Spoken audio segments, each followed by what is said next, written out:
Standard reduction potential. It's the potential for reduction.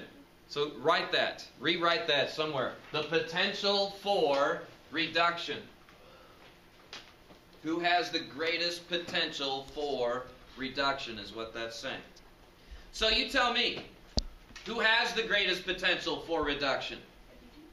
F2. You see it at the top, right? It's kind of going in order.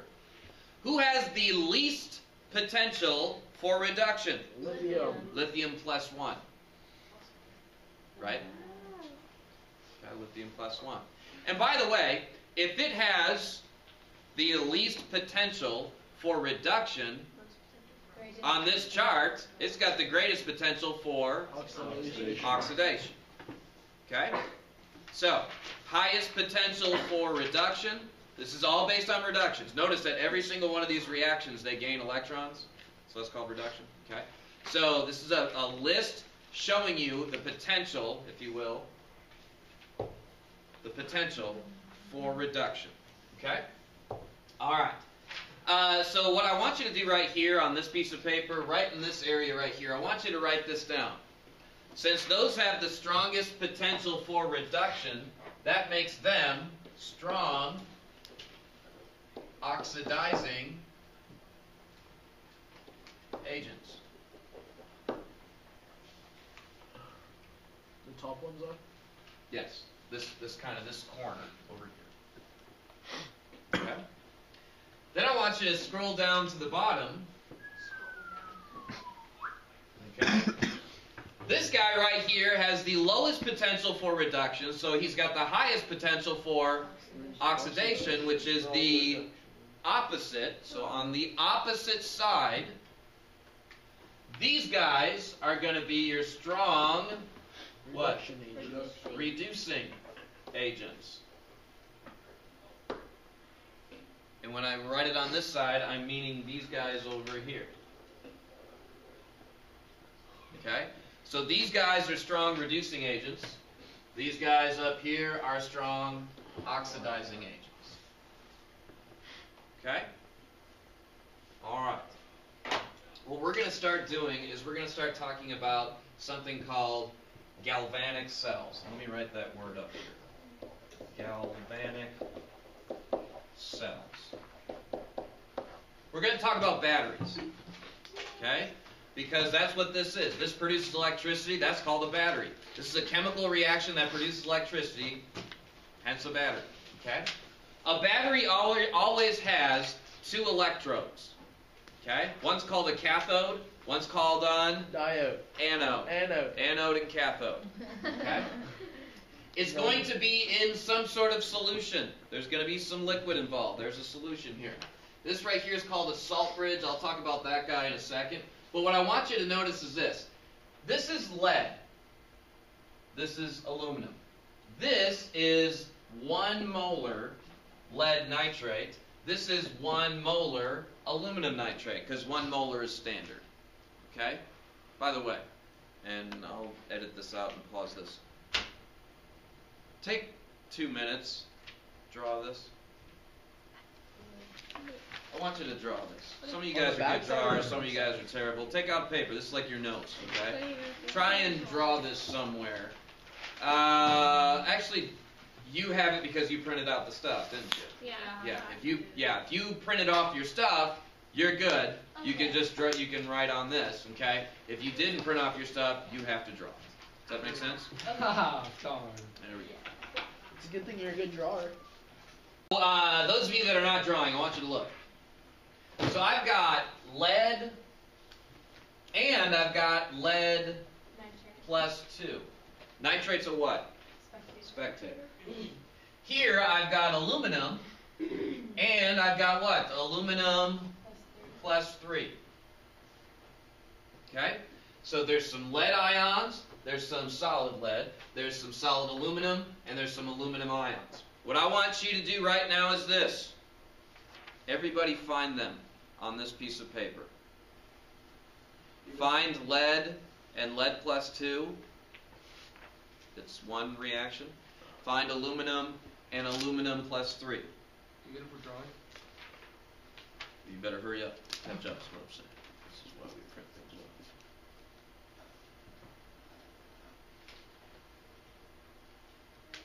Anybody find lead and lead plus 2? Yeah. What is its reduction potential? Negative 0.13, is that what it is? Yeah. Okay. Everybody see that? It's like right here. Now find aluminum and aluminum plus 3. Where is it?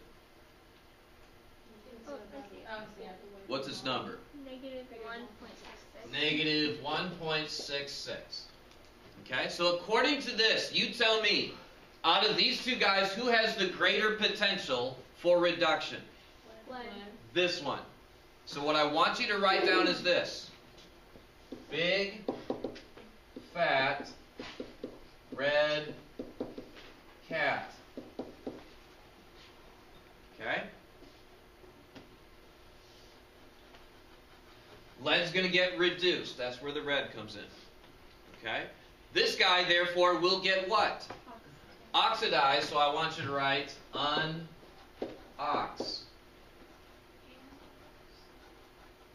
Okay? All right. What does all this mean? Well, first of all, reduction takes place at the cathode. So this is called the cathode. Oxidation takes place at the anode. So this is the cathode, this is the anode. Okay? And then what I always want you guys to do is this. Write the reactions out. Write the reaction of lead being reduced. Well, you know what? It's really easy. It's on that piece of paper right there. Pb plus 2 gains 2 electrons and goes to Pb.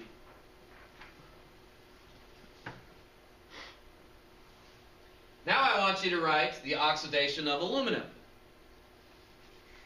It's also on that piece of paper, but it's what? It's the opposite, right? So it's aluminum going to aluminum plus 3 and giving off 3 electrons. So this is the reaction that's taking place in this half cell. This is the reaction that's taking place in this half cell, right here. Now, keep in mind this. If I take lead and just put it in lead nitrate, nothing happens. If I take aluminum and put it in aluminum nitrate, nothing happens. But if I connect them with a wire, which is this guy right here, now something's going to happen. Now the electrons can be lost from aluminum, and what happens is aluminum loses these electrons. They go this way, and lead plus 2, which is floating around in here, gains them. Does that make sense? Mm-hmm. Okay? And these electrons moving on a wire, that's called what? Electricity. And we can measure that voltage right here, and I'll get into that in just a second. Okay? Since I have this and this, let's go ahead and write the entire reaction. What is this entire reaction that's taking place here? Wouldn't I have to multiply this guy by 2, multiply that guy by 3? So let's kind of write that down here. So let's see, 2Al plus 3Pb plus 2 goes to 2Al plus 3 and 3Pb. Right? Am I good? Kind of doing this blind here. Okay. So now, watch what happens. All the Pb plus 2 that's floating around in here gains these electrons from this wire and turns into what? Solid lead. So this guy is gaining mass, hence the big fat. Wait, so by the end of the day, will that thing be huge? Well, not huge. It's just going to be bigger. Okay? Yeah, you'll see. Okay? This guy, what's happening? All of that solid aluminum right here is dissolving into aluminum plus 3. So this guy's getting skinnier, anorexic. Aww. Okay? The electrons are traveling in this direction, and that's what's going on. That's the cell. That's the battery, if you will. Now, let's talk about voltage, okay? There's something that says E cell, standard, and sometimes they call that EMF, which stands for the electromotive force. Okay? Basically, it's the cell potential. Are we going to learn about E equals MC squared right now? No, that's in nuclear. And that equals the E reduction minus the E oxidation. Reduction minus oxidation. So here we go. E cell standard equals, what was the E reduction that's taking place at the cathode? Another way to write this down is the E at the cathode minus the E at the anode. Okay? Everybody tell me, where's the cathode right here? What was the potential? Negative 0.13 minus, what was the other one?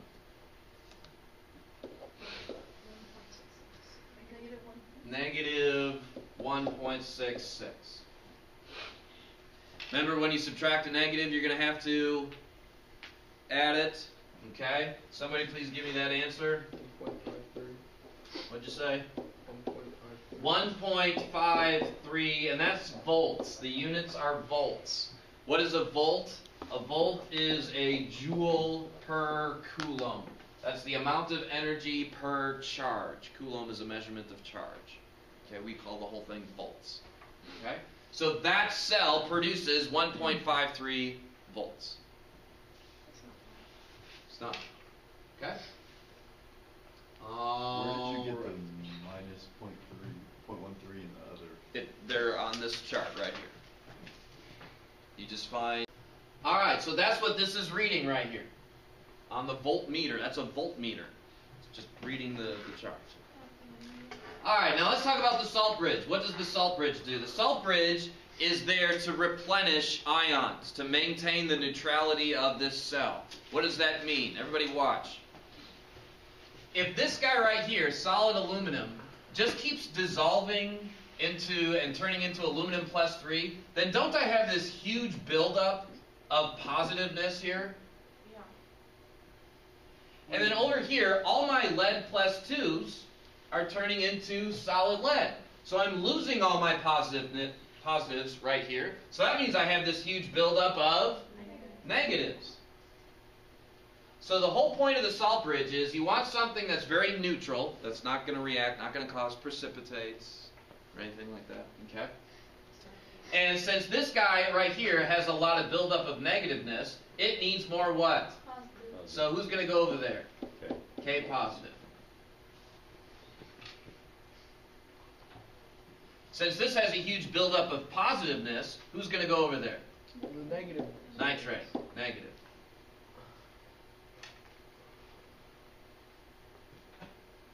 Last thing.